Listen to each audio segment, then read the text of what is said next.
This week doing Voodoo Chile.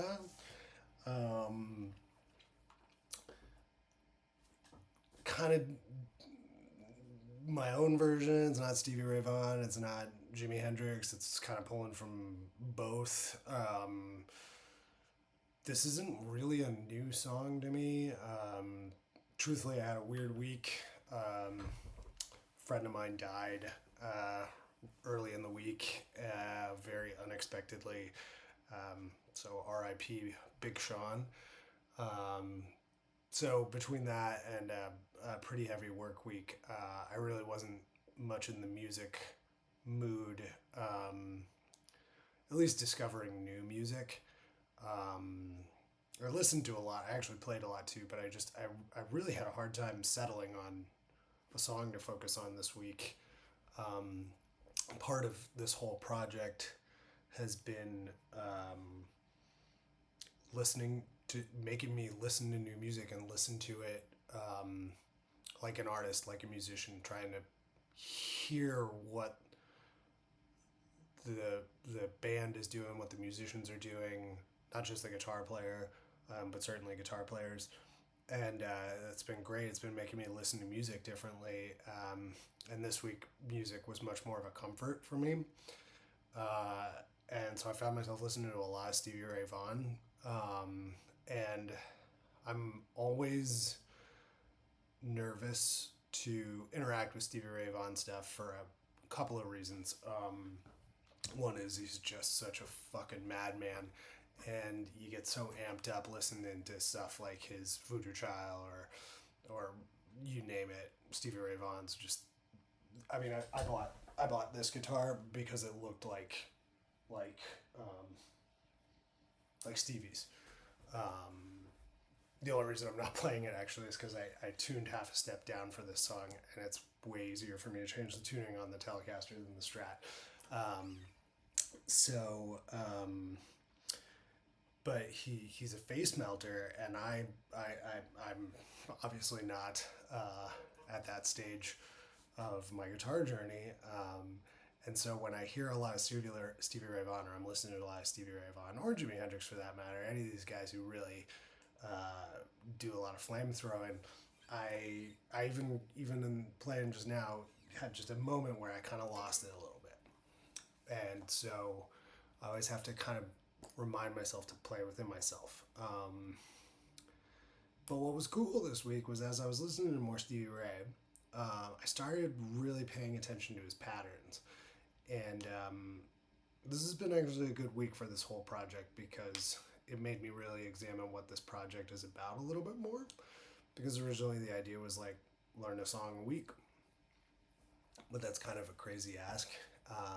And my last three songs, I wouldn't necessarily say I learned the whole song, like I kind of did for the Muddy Waters song, but I kind of, I kind of just learned the vibe. I spent time with the song, I spent time with the artist, I spent time thinking about what's going on there, and I think that's actually really the important thing here for me.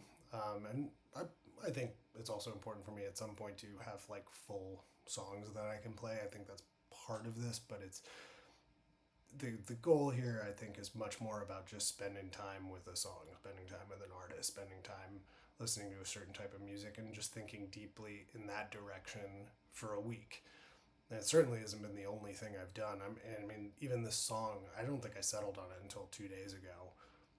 But I'd listened to it so much, I'd paid attention to so much Stevie Ray Vaughan stuff, and the couple of things that I really got this week that are pretty exciting, and I'm excited to explore more. This song, I've known the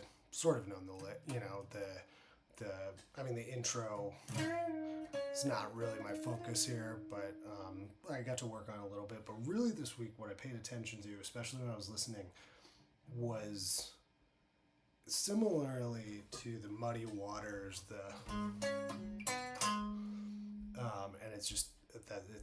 that's the ground floor. The ground floor of this song is just that riff over like E minor, just that root third octave, and then that's like the spine of the song. Everything else comes around it. There's the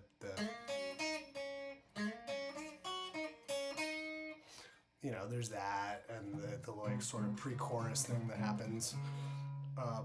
But really, when you go through and you listen, even if Stevie is just shredding his fucking mind out, underneath all of it is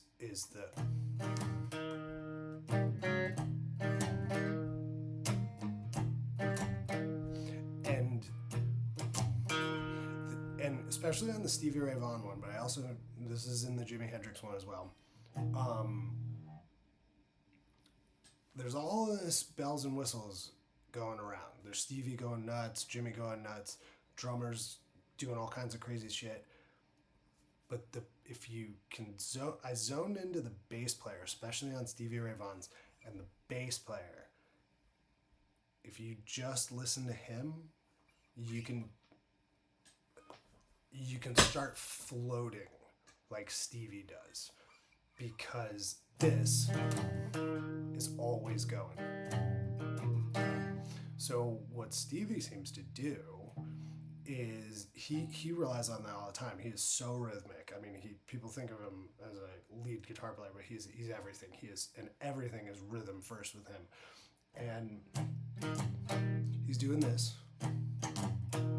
but then he'll go off on his like.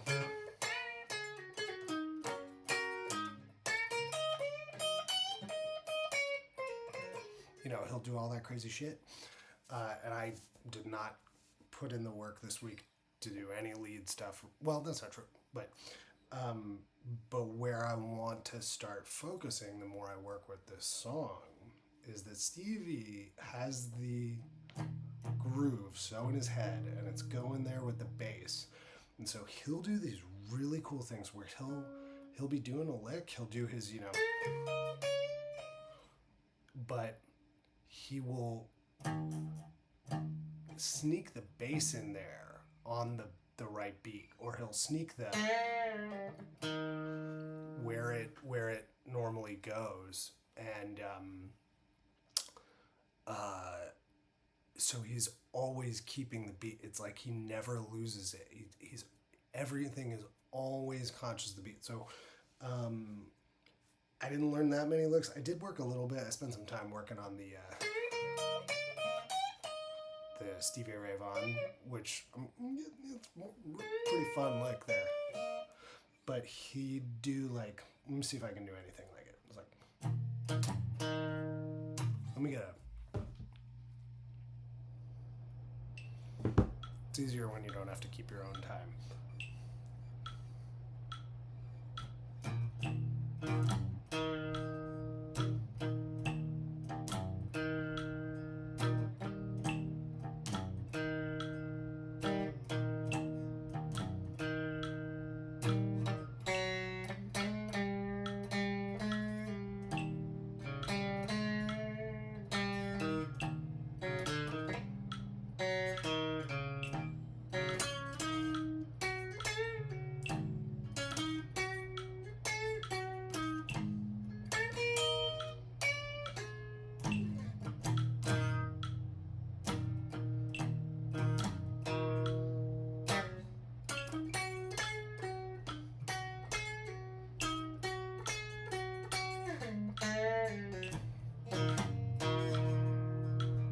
Anyway, you get the point. Obviously, my lead work needs some attention, but that's not my focus right now. But what a cool realization that he's got the lick, which is just these couple of parts, and then sometimes there's a or a, and he kind of messes around with the structure of that, puts them in different spots, but he uses little pieces of the main rhythmic lick to ground him back in the rhythm. No matter how far he flies off with the lead stuff, there's always a little something in a familiar rhythmic landmark that keeps him in the pocket. And I would say that is the biggest thing I took away from this week. Playing in E flat's kind of fun. Changing tuning sucks on a guitar. Like, I'm literally like, just, it's a pain in the butt. But maybe it's just something I gotta get more used to. So yeah, I think this week was a successful week in the midst of a pretty tough week. And yeah, I hung in there and grabbed a song and spent some time with it, and I'm going to keep spending time on that one probably for the rest of my life. I mean, it's probably one of the first songs I really cared about with guitar since coming back to it, and it's because it's fucking awesome. So, week 4, Voodoo Chile, Stevie Ray Vaughan, Jimi Hendrix. Right on.